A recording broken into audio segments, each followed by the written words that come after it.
गोपनीय सूचना पे जोधपुर के पास छापेमारी करी गई, जिसमें धान से लदा हुआ ट्रक बरामद किया गया है। उसी को पकड़कर ज्ञान बताने की सबूत में दिया गया है और मंडी के नियमानुसार विधिक कार्रवाई करी जा रही है।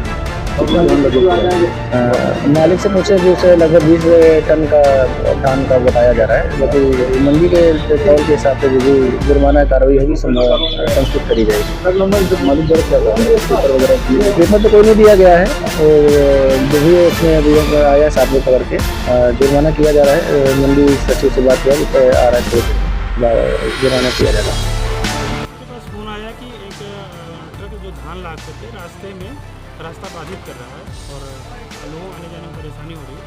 तत्काल उसको एसडीएम साहब ने वहाँ से हटवा करके बगल साइड सड़क पे खड़ी कर रहा है। तो मैंने आकर के देखा तो गाड़ी पे धान लादा गया जो 20 टन के आसपास है।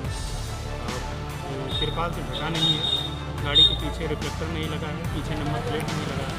तो जितनी संगत धाराएँ थी और अनधिकृत ढंग से सड़क पे वाहनों का को आने जाने में प्रभावित कर रहा है, तो नो पार्किंग से जो भी अभियोग थे उनके चालान की कार्रवाई।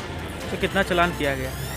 11,800 रुपये का इनके फिलहाल प्रपत्रों को देखने के बाद चला। सर ड्राइवर ने प्रपत्र दिया है, प्रपत्र के अनुसार ट्रक बनारस की है और यही जयपुर से उसने बताया कि धान लोड किया गया है। अभी इसकी ड्यूटी बन रही है, फिर उसके बाद किस गंतव्य में जाएगा तब उसको पता चलेगा।